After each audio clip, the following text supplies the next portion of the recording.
Hello and welcome to the MBOM podcast, where you will learn to master the business of yoga with guests from around the world who have experienced becoming successful yoga teachers, studio owners, and much more. Now, here's your host, Amanda Kingsmith.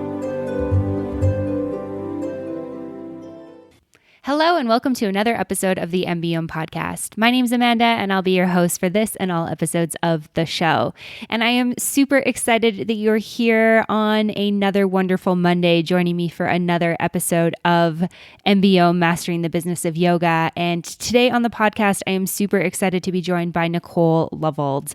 Nicole joined me all the way from Excelsior, Minnesota. She is a former corporate addict turned yoga teacher, life coach, and self-care advocate. And she helps people reconnect with their bodies, calm their minds, and live the life they've imagined for themselves. She's also the owner of Spirit of the Lake Yoga and Wellness Center, which is located in Excelsior, Minnesota. And on this episode, Nicole and I dive into a ton of different stuff. We talk about her transition from the corporate world into the yoga world, what it was like to become a full-time yoga teacher, diving pretty quick into studio ownership and some of the things she's learned through that, and then also some of the things that make her business unique. So one of the things that I really love about Nicole and the business that she's created is that on top of owning a yoga studio and being a yoga teacher, she also has a lot of more out of the box type stuff going on. So she's written a book. She has an entire online business, so online courses and programs that you can engage with. She's also dabbled in running a yoga festival and so much other stuff. And one of the reasons that I think it's really cool to hear these types of stories and about these types of businesses is that when I first started teaching yoga, I quickly did the math on how many classes per week I would need to teach to make a full-time income that sort of matched, the corporate salary I was making before I became a yoga teacher. And I was like, wow, this doesn't feel very feasible to me. And so for me, I always looked at what the other things I was passionate about in order to kind of build my career as a yoga teacher. And this is something that Nicole has done as well. And we talk a lot about how to do this, tips for doing it, how she's done it.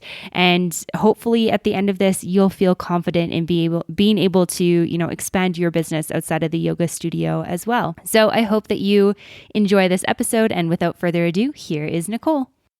Nicole, welcome to the podcast today. I'm super excited to have you here with me. Having me. I'm excited to be here.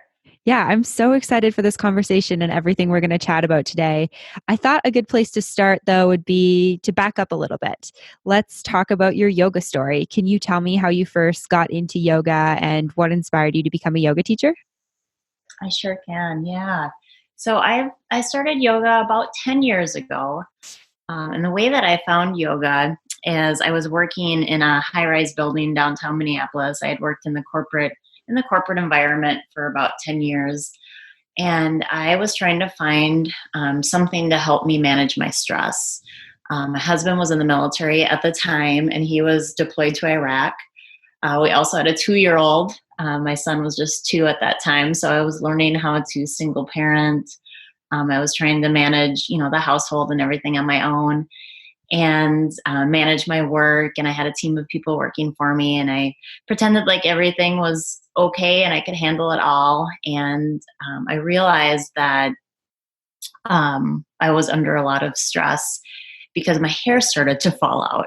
So my body started to tell me, like, hey, you can't continue to handle everything on your own, and you need to find a way to better manage the worry and the anxiety and all of the emotions that I was dealing with at the time. So I decided, okay, I keep hearing about this yoga thing. Let me try that out and see if it's helpful. So I found a Friday afternoon, actually noon, lunch hour class in my office building.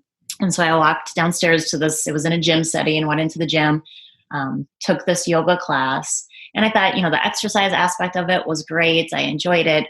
But it wasn't until Shavasana, when I laid down in Shavasana, that I realized, oh my gosh, this is a really powerful thing. Because what happened is I learned how to shut my brain off for the first time. And so I realized when I came out of my Shavasana that it was the first time in, who knows how long, in months probably, that I wasn't worried about, my husband's safety and what was going to happen overseas while he was deployed, or what would happen when he came back home. Would my son remember him? I wasn't worried about, all the to-do list items that I had in my brain at the time. So that's when I realized that this is a really powerful practice, and it was something that, would certainly help me at that time, knowing, the immense pressure and stress that I was under. So then I was hooked, that I continued to go every single week. And eventually, not that long thereafter, I went into a yoga teacher training program. Wow, that's amazing. And yeah, I can't even imagine what it would be like, single parenting a young child while having, your life partner across seas. So, I mean, that's incredible that you were able to like just do that. And then also that yoga was able to help you with that. And so I'm curious, you take your teacher training, and then what does that look like for you? Do you start teaching right away, or what was sort of your journey with actually stepping into the role of a yoga teacher? Yeah. So I went into the program saying, I remember the first time we met as a teacher training group, and I said to the group, I'm not here because I want to become a yoga teacher. And I think that probably happens a lot. I said, I really just want to learn more about yoga and why I feel so good after I take a class, and I wanted to be able to bring that practice more into the rest of my life. And so I had no plans to, really bring this out and become a yoga teacher. But what happened is throughout the journey, so our program was about 9 months long, and it was once a month or so. And every time I left the teacher training, I would go home and learn or bring aspects of what I had learned into my home life. And I kept realizing that, oh my gosh, there's so much more than just taking an hour-long yoga class, that this is impacting how I parent. This is impacting the type of partner I am, with my husband, and just so many aspects of my life. And so throughout that 9 months, as I got closer and closer towards the end of the program, I started to have this kind of inner drive, if you will, to share what I was learning with other people. And I really wanted to be able to share it with, my friends who were under an immense amount of stress at the time, my family. I was still working in the corporate world. So, all the people that I worked around, I just wanted to be able to bring it to them to help them maybe integrate different aspects or pieces of it into their life so that they could feel the benefit of it too. So it was kind of a slow transition from, nope, I don't want to teach yoga. This isn't, that's not why I'm going through this program, to once I graduated, at the end, I was like, yep, all right. I do certainly want to bring this into some kind of teaching aspect. And it didn't necessarily mean that I wanted to teach at a gym or in the traditional yoga studio at first. I really just wanted to be able to bring it into the settings in which I already was involved in. Right. Yeah. No, that definitely makes sense. And so tell me a little bit more about like what that looked like for you as you dove into teaching, and kind of what you were discovering as you stepped into the world of being a yoga teacher. Yeah, I think at first I taught in a much more subtle fashion. What I mean by that is I started to teach people that I worked with how to use their breath to be more present in meetings. Or I taught little mini meditations within the work setting so that people could let go of some stress, or learn how to concentrate in a new and different way. And then I started teaching my kids different yoga poses, and my husband. And so from there, then it started to evolve. And I decided that I did want to teach in the more traditional sense in terms of a yoga studio. And so then I started teaching at a gym. I taught at the yoga studio that I now own. I taught at a farm to the employees that worked at the farm. So I started to just branch out and try different things to figure out, what it was that I wanted to do, and how I wanted to bring this yoga practice into the world in a way that felt right for me. And what happened is eventually I decided that the corporate environment was no longer serving me. I couldn't continue to go into the office building anymore. The energy of it just didn't feel right. And that I really wanted to dive kind of head first into this wellness world. And so I reached out to my teacher at the time because I knew that she wanted to sell the studio at some point. And everything just kind of fell into place. And I purchased a yoga studio after I'd only been teaching for just a couple years, maybe 2 or 3 years. And so I really now, as I look back, feel like I didn't have all the tools and all the skills and all the things that I necessarily would have liked to have purchasing a yoga studio, but I also feel like the timing was right for me from a personal transformation way. Yeah, I definitely understand that. One thing I think, I guess, just sort of in life and in business is it sort of feels like we're never really ready for the things that we jump into. And it's one of the things that I love about, being able to pick people's brains so that other people can learn from the things that they maybe learned or the mistakes they made, that type of thing. So I'm curious, if there's somebody listening who's maybe in the same stage as you were back then, ready to buy a yoga studio, take that leap, but they don't really know what they don't know. What are some of your top tips for being a successful studio owner? Yeah, I think it's interesting. You're never fully ready for anything, in my opinion. I think sometimes you just have to take that leap of faith. I agree And for sure.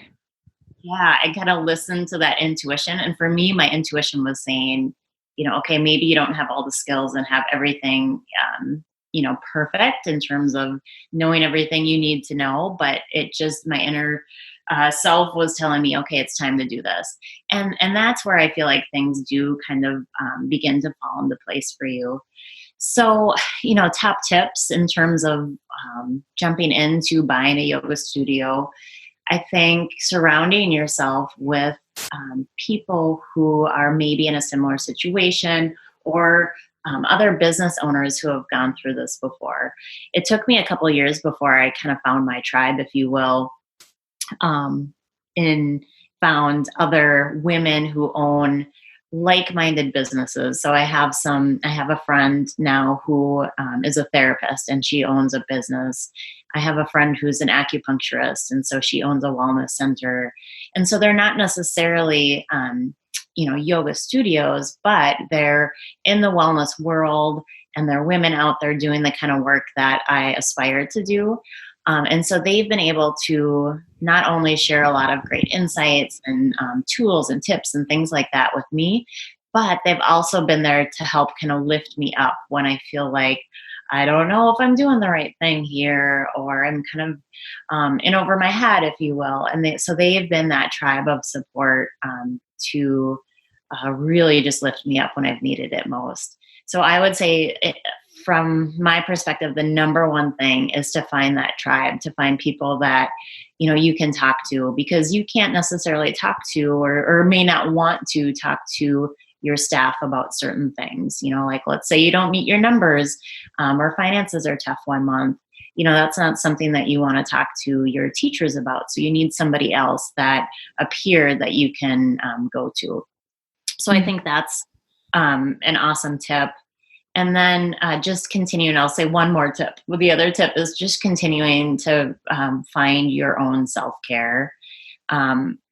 Certainly, and we talk about this a lot in the yoga community, is continue to have your own practice, even as you start to teach more and more classes. Sometimes I think that falls to the wayside for people. And certainly as a studio owner, when you have so many demands and so many things that you need to accomplish, it's easy to kind of let your self-care go. But that's when the burnout, comes in, and that's when compassion fatigue and all those things that pull us away from living and working in a heartfelt way. So I think just making sure that, you stand true to your own yoga practice and any other self-care practices that serve you. Mm-hmm. Yeah, no, I really love those tips. There's, things that I've heard time and time again from people, and that, I'm not a studio owner, so I don't have that direct experience, but in my own business, I feel like those have been really, really important lessons that I've learned as well. And I think that especially as like when you have something that's kind of like your baby, I feel like it's so hard sometimes to trust other people with it, but finding those people that you can trust to work with you, to mentor you, to help you with your business is so important. Like we can't do these things alone. We really do need to let people in. So I think that that's a really, really important tip and something that's probably just a very valuable learning as a studio owner. Absolutely. I have an office manager who's now helping me out. And that's the best thing I've ever done is be able to hire somebody who, I can trust and I can leave and go on my own yoga retreats and do my own trainings and things and just know that, okay, everything's going to be handled and taken care of, for 10 days, even while I'm off doing the things that fill me back up. So, yeah, I think surrounding yourself with the right people, and sometimes it can be discouraging. I think for me, it took a little while to find the right people.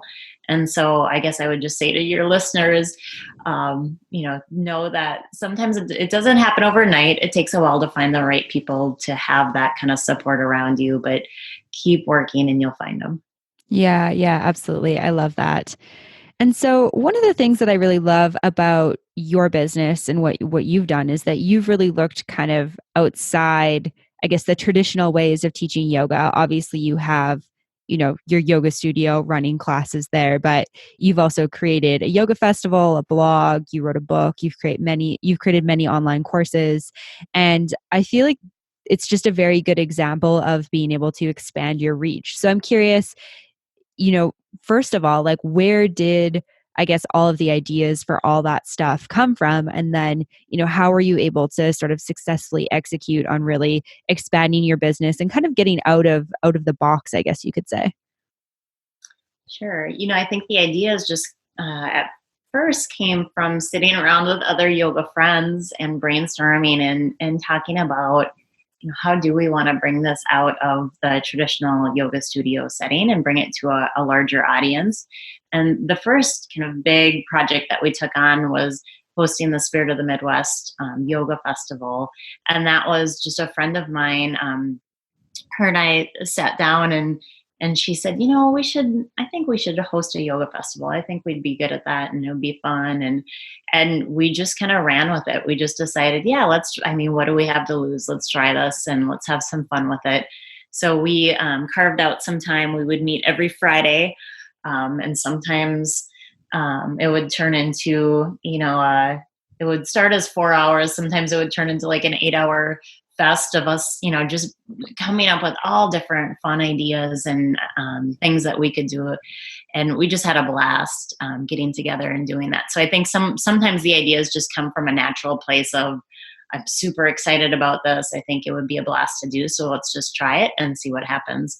And so that was the yoga festival for us.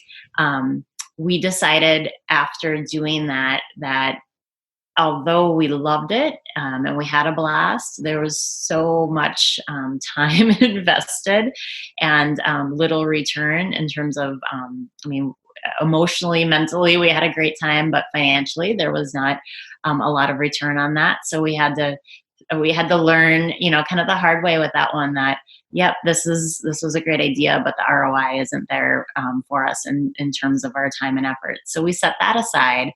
And that's when I decided to start to blog and to start to develop online courses and other revenue streams, if you will, so that I could expand my reach, but also have, finances or profit coming in through other avenues. And so that's been a really fun way to get out of our demographic where I live in Excelsior, Minnesota, which is just a smaller community outside of Minneapolis.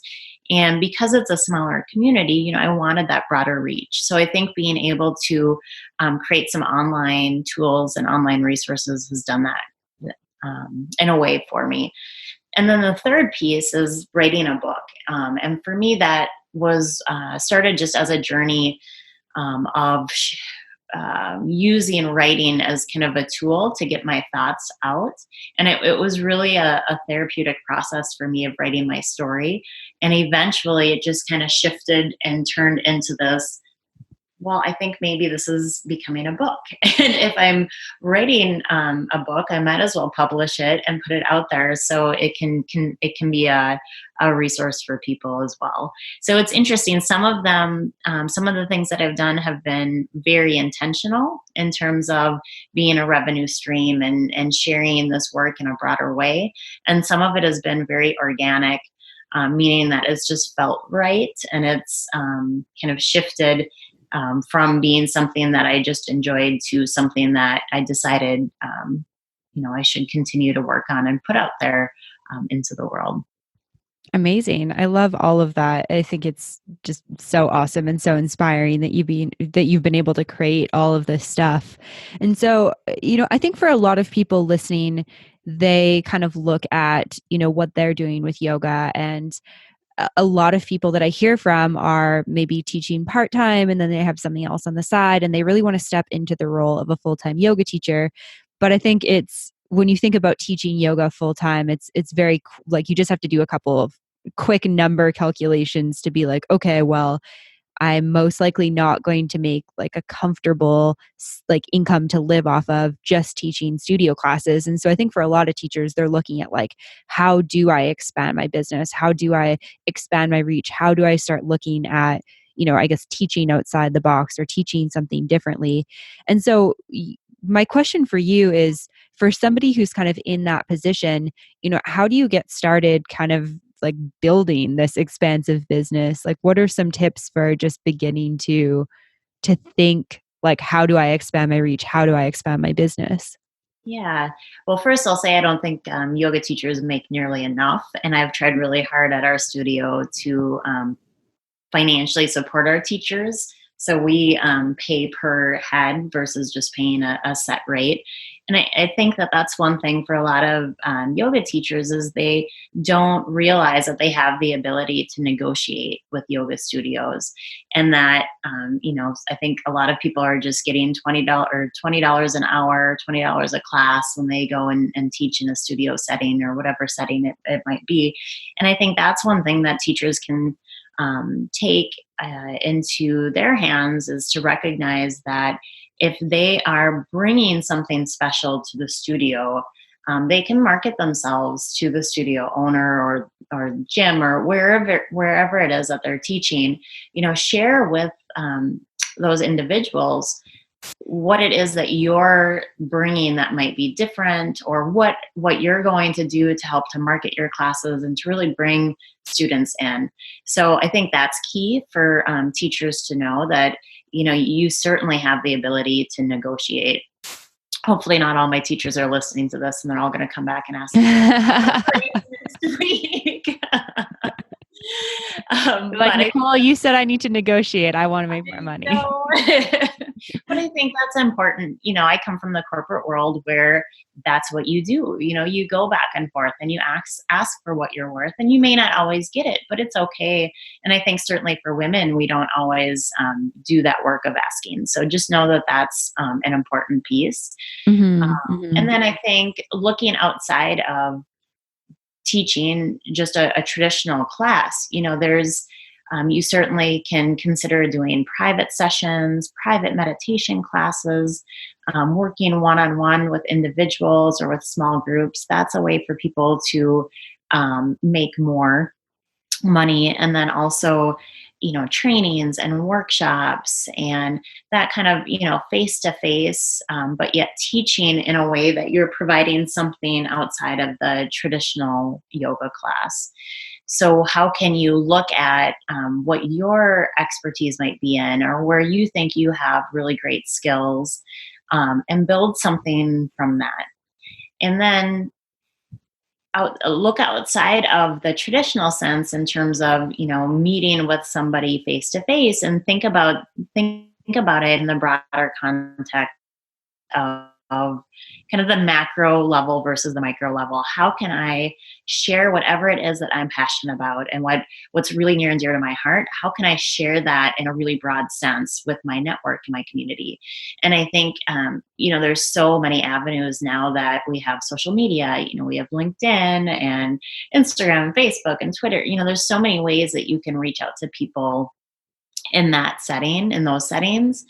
Um, and through, online webinars and, courses and meditation subscriptions and things like that. But I think the work that needs to be done, or what can be helpful, I should say, and what was helpful for me is to think about, what do I really love?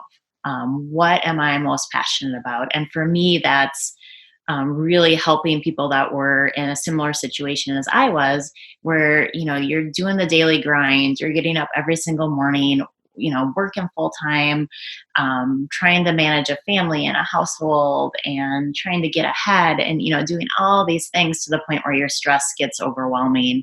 And then, how can you reconnect with your body, to figure out, okay, here's what I need to do or what I can do to find that sense of balance again. So I know that that's kind of my niche, if you will, but that's not going to work for everybody.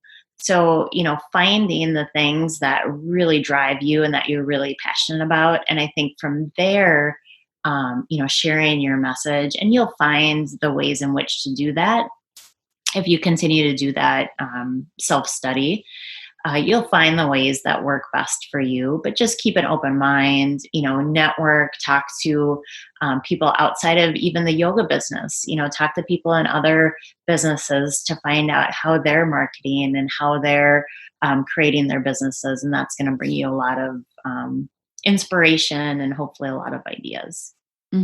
Yeah, I love those tips. Those are really great. And I think that, just back to what you were talking about with negotiating your contracts, I think that that is a really important thing for yoga teachers to remember. And I know, that wasn't something that I was ever taught in teacher training. So when I went into the yoga world, if somebody's like, here's a class, like, we're not even going to pay you for it, I was like, okay, well, I just need to teach. Like, I'm brand new at this. And then I slowly was kind of like, well, I feel like I'm like have enough experience to be paid for this now. So now I'd like to get paid. But then I feel like a lot of the conversations that I've had with studio owners are like, this is what we pay here. It doesn't feel like kind of open for discussion the same way that maybe it does in the corporate world. Or it's kind of like you teach there for a while and then, that conversation of like, does the rate ever change doesn't really happen. So yeah, I think it's just an important conversation to start having for us to remember that, we don't have to come from like lack mindset. We can come from a place of abundance and knowing our own worth. Absolutely. And I think, when you go to places and they say, okay, here's what we pay, and maybe after a year we consider salary increases or things like that. What I would say or ask is, again, what is it that you bring to the table that is different than maybe the other yoga teachers are doing? So other teachers might just show up and teach their class and do the best that they can and, provide a great yoga class. But maybe what you have to offer is that you're going to market your class through social media X amount of times a week, and you're going to maybe publish some articles for the studio or write some articles for the studio. Maybe you offer to volunteer at X amount of events.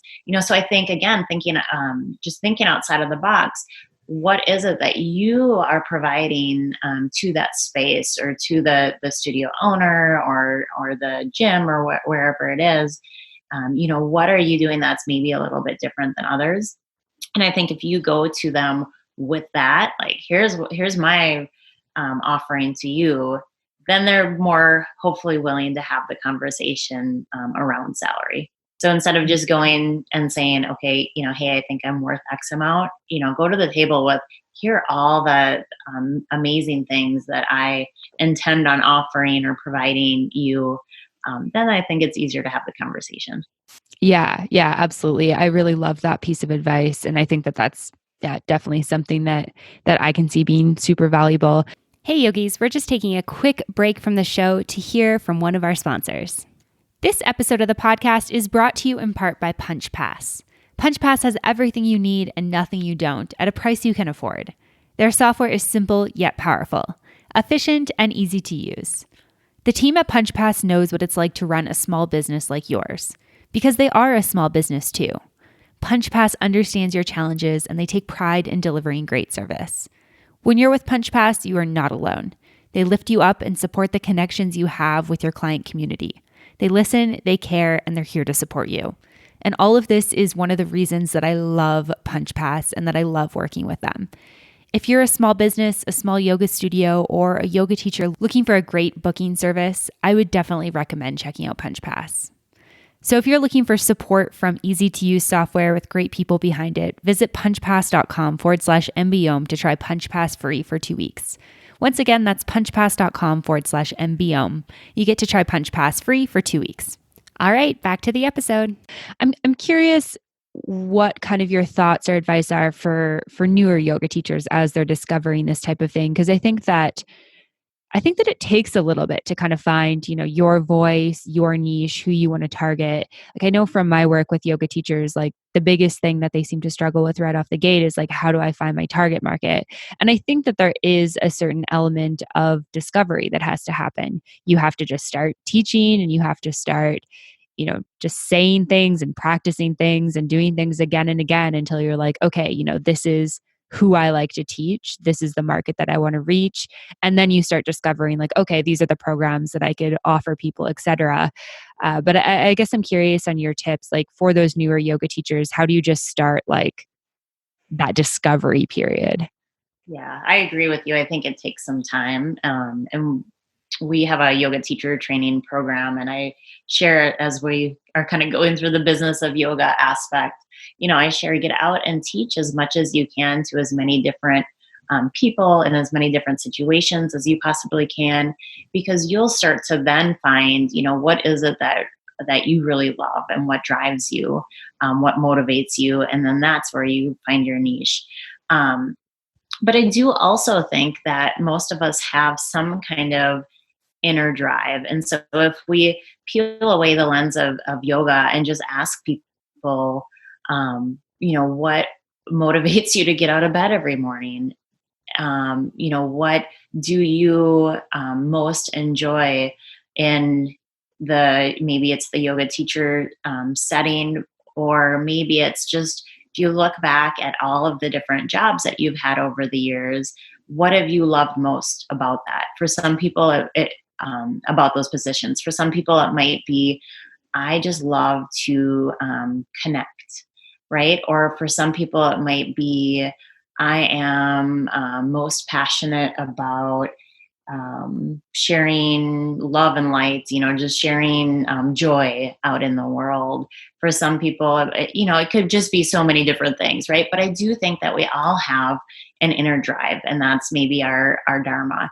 And I think connecting to that can give a lot of information as well, and letting that inner guide, our intuition, provide some of that information versus, sometimes I think we just go into the headspace, right? And we want to think it through and write down, maybe journal or write down on a piece of paper, okay, here's my target market and here are the people that I'm going to work with. Well, coming back to that source within, or that inner guidance, I think can provide a lot of information.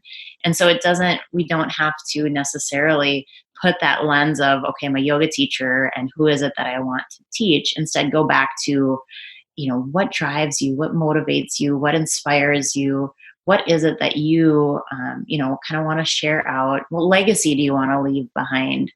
And I think that can provide a lot of great information too. Mm-hmm. Yeah, no, I really love that. I think that that's a really beautiful way of approaching that and kind of starting to engage with, who you want to serve and what really lights you up and that sort of thing. And I think being patient is also a big part of that as well. We always want instant gratification these days, which, building a business is not always instant, and it takes time to kind of figure out what you want. I'm curious. I think a lot of people are also looking to like take their businesses online. And something that I think is really awesome about your business is that you've got, this yoga studio that's in your community, serving your people. You've created the festival that we've talked about in that area. But then you've also got this online element between your book and your courses. For people who are kind of looking to create an online element with their businesses, how do you get started with, creating that portion of your business?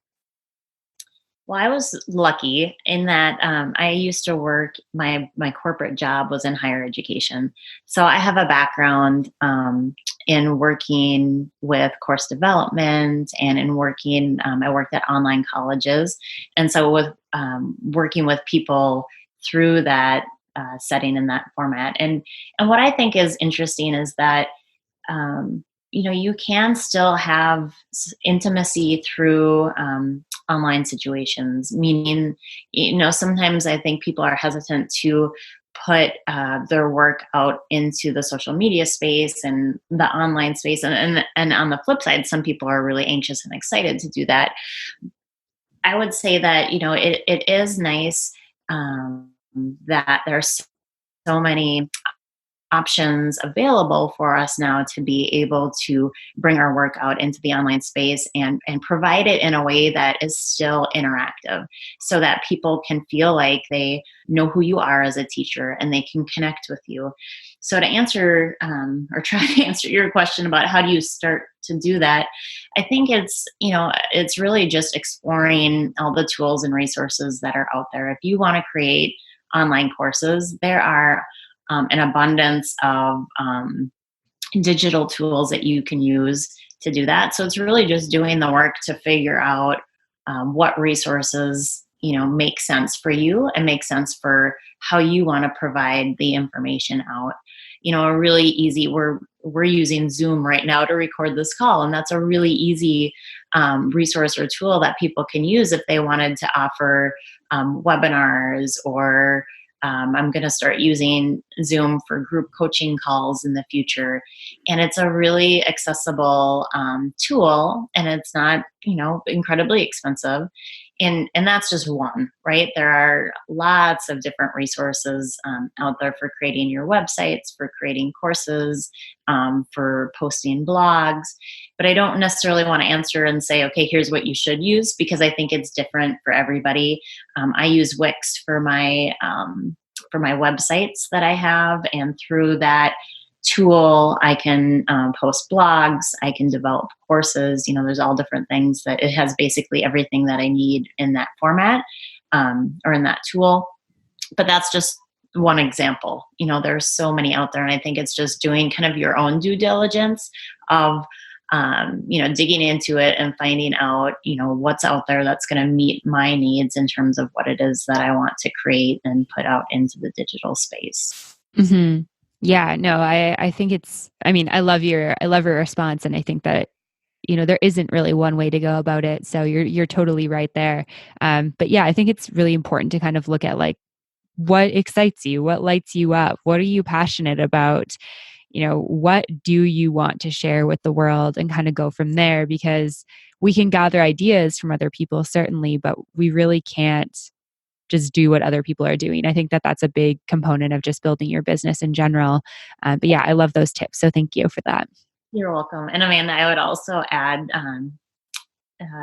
learn from my mistakes if you can, and focus on one thing at a time. I tend to be excited about a lot of different things all at once, and then it takes a while to complete anything because I'm kind of all over the place. And so I'm trying right now really to learn how to bring my focus into one project at a time. And so I think if somebody's excited about getting out and creating maybe online courses, well, do that first and do that well, and then maybe you start into the blog space. Then maybe you go into the YouTube space, or wherever it is that you want. But I think sometimes people like me try to do a lot of different things all at once, and then you're not able to focus your energy really well into doing something maybe big, right? So I think I'll just speak freely. I've made the mistake of trying to do just way too much at one time, and then I'm not doing anything well. So now I'm kind of pulling back and looking at, all right, where do I want to and really need to focus my energies so that I can make sure that whatever it is that I'm putting out there is really good product and is connecting with people in the way that I want to best. So just putting that out there too. Yeah. No, I'm glad you brought that up, because that's like such an important lesson. And that's something I I have to like reel myself in as well, because I feel like I've got like 10 new ideas going all the time that I feel like equally excited about, but then it's sort of like when I'm trying to kind of execute on all these ideas, I'm not executing on any of them, which is really not productive. And I've definitely had like the best results within my business by picking like one thing to work on kind of per month or per quarter or per year, and just really focus heavily in on that and keep the other stuff on the back burner. And this is something that I work with people one-on-one with as well, is because it's so much easier to help somebody else with this than do it yourself. But an analogy that I like to use is with pizza. Like, you get this gigantic pizza delivered to your door, and we don't open it up and try to pick the whole pizza up and shove it in our mouths. We cut it into pieces, and then we put, a piece or two on our plate, and then we take bites out of the pieces. And that's how, we eventually consume the whole thing. And I think that work is very similar. If you've got a pizza size worth of work and you try to just pick the whole thing up and shove it in your mouth in one go, it's going to be very, very ungraceful at best, versus if you break it down into pieces and then take little bites from there. So that's how I really like to think about it. And I love pizza, so it really helps me. Now I'm hungry. Thank you. I know, right? It's like lunchtime. I think to your point, there's also, it takes patience, you have this end result in your mind of, ooh, I want to create this course, or I want to create this blog, or whatever it might be. And you get so excited about it. You just want to kind of fast forward and have it done and out there in the world. And you have to be able to kind of pull yourself back and look at, all the pieces that all the things that have to happen and fall into place in order for that end result to be out there. And so having that patience, while you wait, and knowing that sometimes that magic kind of happens in the in-between space too. That's where you learn and you grow and you realize how you want to fine tune things. And so I've learned that the hard way, but I think I'm getting better at, understanding, to your pizza metaphor, understanding that, yeah, you have to nibble a little bit. You can't just shove the whole thing in your mouth at one time. But yeah, I think that's a great point, Amanda. Yeah, no, I'm glad that worked for you as well. That you like that. I'm curious, do you have any kind of like top business tips that you have learned throughout your career that you want to share with listeners? I know we've talked about like many different things kind of around your career, but any other tips that you've learned that you want to share today? I think in the yoga space, I've had a couple of different careers. Like I said at the beginning, my husband was in the military, and because of that, we moved a lot. And so I kind of changed and evolved over time. I worked in nonprofits, and then I worked in for-profits, and now I own my own business. So I've had a lot of different experiences. And I think through that, I recognized when I came into the wellness world and bought the yoga studio, it was interesting to me to see that sometimes, and this might be a little bit of a generalization, but it's my experience. I think that sometimes yoga teachers don't treat their business as a business. Right? Their business of teaching yoga as a business. And really it is. Most of the time you own your own business, and you're oftentimes you're a contractor, not an employee. And I think, the number one tip that I've provided, or that I think is important to provide to especially people who are newer, maybe new yoga teachers out there, is to really look at it in that way. Where is it that you want to take this? How do you want to grow? What is, again, what's your target market? Who are the people that you want to reach? Really look at it in that way, so that you're making strategic choices about how to spend your time. Instead of just throwing things out there and saying, I'm just going to teach wherever people accept me, or wherever, whenever people ask me. Well, just like in any business, you have to sometimes put in the effort and put in the work to be able to take it in the direction that you want. So to be smart about, where you're bringing your business cards or your flyers, to do the work of networking, in the area that makes sense for you, and to spend your time and your energy on things that are going to be worthwhile to you in terms of the direction that you want to take it. so I think just being strategic, about your yoga business. I say that you notice I hesitated when I say it because I think people sometimes don't want to look at it that way, but it truly, there's nothing wrong with saying that you own a yoga business. It's being smart and strategic about sharing the work that you love. And I think just coming to terms with that for a lot of people is a challenge. And so I think, being able to just look at it in that way can be really helpful for a lot of people.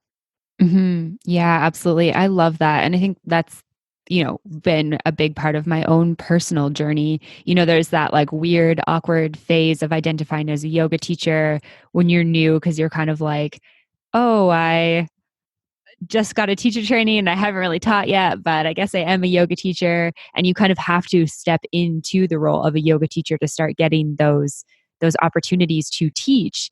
And then, you get comfortable with that and it's sort of like, okay, I really am my own brand. I'm my own entity. I'm an entrepreneur. And I think that a lot of people do really struggle with like stepping into the role of being like a business owner, being their own business entity, which I understand. It's kind of weird because I think that most people don't go into teaching yoga with this idea of like, I'm going to build a business. Sure, certainly some people do, but I think for most people, they don't consider that when they start teaching. So yeah, definitely a challenging thing. And I think that, the more you practice like putting on that hat of like yoga entrepreneur, yoga business owner, the easier it gets to just like have it roll off the tongue when somebody asks you, who you are and what you do and that sort of thing. And I think that you're totally right. Like we need to identify that way because, the world needs our offerings and our services. Yes. And you kind of brought this idea of the imposter syndrome. And I know I have experienced this over the years, and I definitely experienced it when I first purchased the yoga studio that I own. And that's the piece where, when you're first teaching and you're kind of, you're coming to terms with this new identity of being a yoga teacher. And I think what I did and what some people do is we put our teachers up on this pedestal, right? So I know I loved my yoga teachers that I first learned from. And so I looked at them as if they were so good at what they did. And I had just so much compassion towards them and love for them that when I stepped into the role of a yoga teacher, I was like, well, I can't be even close to what they offer and what they provide, right? It was this imposter syndrome of, well, I put them up on this big pedestal of they're just absolutely amazing, and that's not me, or at the very least, that's not me yet. Where I think what was helpful for me was to kind of shift that mindset and to look at it as, okay, but I do have, maybe I'm not there yet. I do certainly have a lot to learn, but I have something to provide, and I have something that people might, the right people might resonate with, right? The people who are interested in connecting with the things that I am passionate about, helping people again who are in that place of stress and overwhelm and, just looking for reconnecting with their self. Those are the people that are going to hear my message. And those are the people that I want to work with, right? And so I think being able to kind of recognize that imposter syndrome and give yourself the courage to step into the role of yoga teacher, even though it does take time to build that that confidence. But recognize that we all have something to share, and we all, when you share it from a loving and heartfelt space, the people that are meant to hear that and are meant to connect with you are going to show up. So giving yourself that ability to, wherever you are on your teaching journey, whether you're a brand new teacher or maybe you've been teaching for 25 years, step into your self-worth. And I think for me that's taken time, but I'm finally kind of there.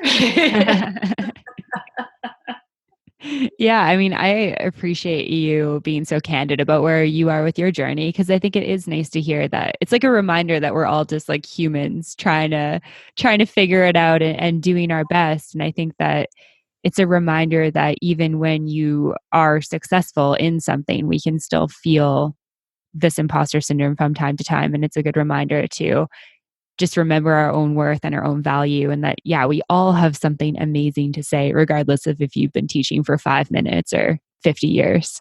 Yeah. And it happens outside of the yoga space too. I have a friend who's a life coach, and she teaches workshops around imposter syndrome. And she just went into the corporate environment in a couple different spaces and was told by their HR that they had more people, women in general, more women sign up for the workshops, the imposter syndrome workshops, than they've had for any other workshops they've ever hosted. So Wow. not just yoga teachers, right? It's across the board, I think.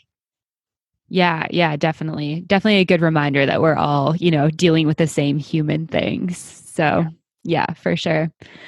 Amazing. I have loved this conversation. I feel like I could talk to you all day. You have just so many great insights and such an inspiring business. I'm curious, where can people go to learn more about you or maybe, connect with you if they're in kind of the Minnesota area or join an online course or program, training, all the good stuff that you've going on? Thank you. Oh, and I've so enjoyed talking to you too. I feel like we could talk all day. For sure. People can find me. I have a website for my personal offerings, NicoleLovald.com, NicoleLovald. I have to spell that anytime I say my last name.